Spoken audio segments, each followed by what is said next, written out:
suis obligé de vous le demander, hein, mais dites-moi si vous avez aimé ce contenu, c'est important, d'accord, hein. Parce que j'aimerais savoir si ça vaut le coup que je le fasse ou que j'arrête tout de suite, tu vois, c'est une mauvaise idée, paf, gifle-toi encore, ah merci, tu vois, c'est important. Parce que moi j'ai continué à y jouer à ce jeu, parce que oui il me plaît, hein, peu importe ce que vous allez dire, oui il me plaît.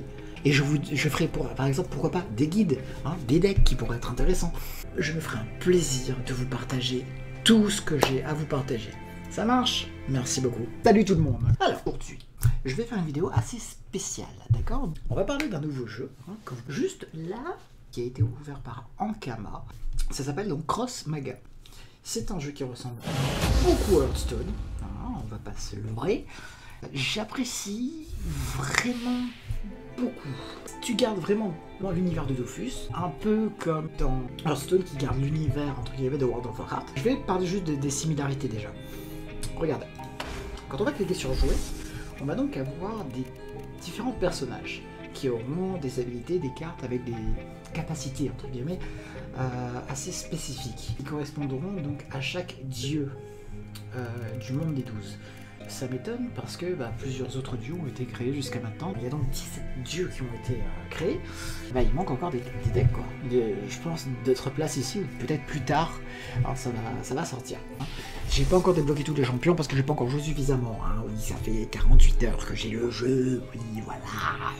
Je suis pas quelqu'un d'assez connu pour avoir le jeu avant la bêta ouverte. Et oui, sucez mes mamelons, mais bon, voilà, fuck. Donc ici nous avons les dieux et de l'autre côté nous avons les classes, hein, le chasseur, le paladin, etc., etc.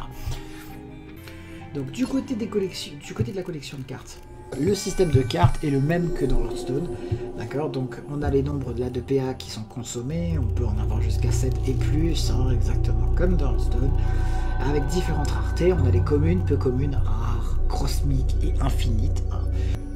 Dans Hearthstone c'est normal, il y a rare, épique et il y a légendaire. Et donc là c'est pareil, c'est exactement pareil, mais là où je trouve qu'il y a un énorme avantage dans ce jeu, les infinites ont la capacité d'évoluer, et quand elles évoluent, elles gagnent des effets parfois qui sont différents. Donc lorsque vous jouez une carte Royal Strode, toutes les cartes Royal Strode gagnent de l'expérience. En gagnant des niveaux, vous débloquerez des offrandes et des cartes cosmiques exclusives et 2 nouvelles cartes Royal Strode. D'accord. Qui eux vont évoluer évidemment au fil du temps. Supposons par exemple, hein, j'ai 3 Amalia, d'accord, cette carte là. Donc tu as la Amalia 1 étoile, 2 étoiles et 3 étoiles. Donc, pour l'instant tu peux n'obtenir dans le booster que la Amalia 1 étoile. Je vais faire des parties, ok, et là, qu'est-ce qui se passe? Je vais avoir le choix de faire évoluer mon Amalia. Ok, mais supposons que j'ai 3 Amalia, donc il y en a une que je vais évoluer 2 fois, donc à 3 étoiles, et une que je vais évoluer qu'une seule fois, donc à 2 étoiles. Du coup, je me retrouve avec 3 Amalia différentes, d'accord? Donc l'Amalia 1 étoile, l'Amalia 2 étoiles, l'Amalia 3 étoiles. Cependant, je ne peux mettre qu'une seule Amalia dans mon deck, donc je vais me retrouver avec 3 choix de cartes avec des effets différents, mais dont je ne pourrais mettre qu'une seule dans le deck. Et ça, c'est vraiment intelligent de leur part. Après, je veux parler du point négatif de ça, c'est le recyclage. D'accord? Donc quand tu vas détruire une carte, ok, elle a la rareté cosmique, d'accord? Donc l'avant-dernière rareté. Donc pour la créer, il faut 700 gemmes. Ça, je trouve que c'est quand même abusé, sachant que pour en recycler une, ça te donne 100. Du coup, ça veut dire que pour en créer une comme ça, il t'en faut 7. Je trouve que c'est vraiment exagéré. Il devrait réduire le coût de création des cartes, un peu comme dans Hearthstone où c'est 1 pour 4. C'est pareil pour tout. Donc pour les légendaires par exemple, il en faut 8 pour créer une carte cosmique. Donc si vous imaginez, vous détruisez 8 cartes cosmiques, enfin 8 cartes infinites pardon, pour créer une carte infinite. Je trouve que c'est trop. Voilà. Donc ça c'est un point à changer absolument. Maintenant, là où c'est intéressant, vous allez regarder cette boutique. Vous allez vous dire, oui, écoute, Fleuve, là, tu nous incites à dépenser, c'est des pièces qui nous permettent d'acheter des boosters, tout le monde connaît, c'est habituel, nanana. Bon, non. Si on a une énorme différence, c'est que tous les paquets te donnent au minimum une rareté de cartes. C'est-à-dire qu'il y aura les cartes communes et les cartes peu communes que l'on peut avoir dans tous les boosters. Ok, ça on est d'accord. Mais déjà quand on achète donc le paquet bronze, on a minimum une rare. d'accord, si on achète un paquet argent, donc qui coûte 2 paquets de bronze, on obtient une carte Crossmic minimum. Donc par paquet, on va avoir une carte Crossmic, ce qui est excellent. Et le paquet or, juste regardez, le paquet or, on obtient une infinite par paquet. Je trouve que c'est vraiment intéressant. Certes, ça doit valoir 2,50 € un paquet comme ça, un paquet or. Je suis d'accord. Le prix est un peu cher, mais je trouve qu'il est extrêmement rentable parce que dans Hearthstone, et là vous allez pas me dire non, on va pas chipoter, hein, c'est une chance sur 56 pour gagner une légendaire sur Hearthstone. D'accord? Et du coup, il devrait augmenter ce ratio. Voilà, c'est vraiment une question de ratio qui est vraiment abusée. Donc là, le fait d'acheter un paquet en or, donc on s'achète 10 paquets en or, attends, ça coûte 3000, c'est la moitié, ça coûte 25 €. Donc pour 25 €, on a 10 cartes infinites, alors que on va pas se leurrer, hein, on est d'accord. Vous tous, vous avez dû déjà, ceux qui nous regardent et qui avaient déjà joué à Hearthstone, vous avez certainement déjà mis un peu d'argent sur Hearthstone. On est tout à fait d'accord.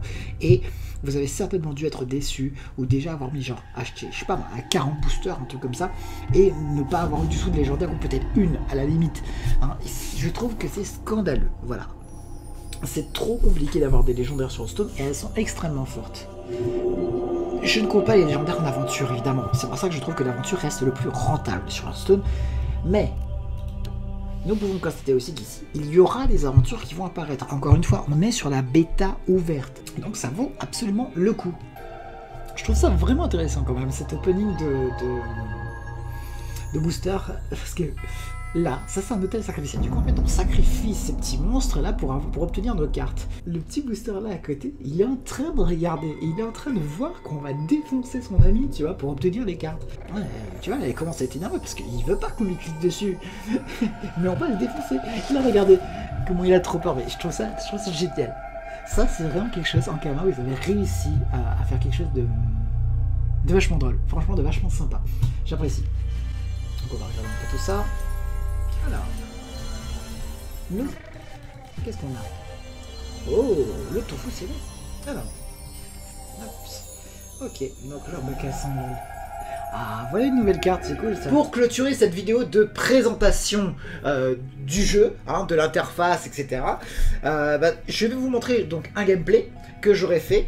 Malheureusement, comme le gameplay est assez long, hein, et qui dure une bonne quinzaine de minutes, je l'ai accéléré. Il est à peu près 2 fois plus rapide, donc si vous avez besoin de ralentir ou bien de voir certaines actions qui se seront passées dans ce gameplay, il n'y a pas de souci, utilisez les capacités de YouTube et divisez la vitesse par 2. C'est fait pour. Je pense que je vais faire ça pour les prochaines vidéos où je montrerai différents matchs ou différents replays. S'il y a besoin, n'hésitez pas à me le dire, comme ça je mettrai directement la longueur de la vidéo sans accélérer, etc. Comme ça vous pourrez entendre ma voix, parce qu'évidemment lorsque j'accélère la vidéo, on n'entend pas ma voix. Je parlerai, mais vous n'entendrez rien. Donc je vais juste mettre une petite musique tranquille, chill, et puis je vous laisse apprécier.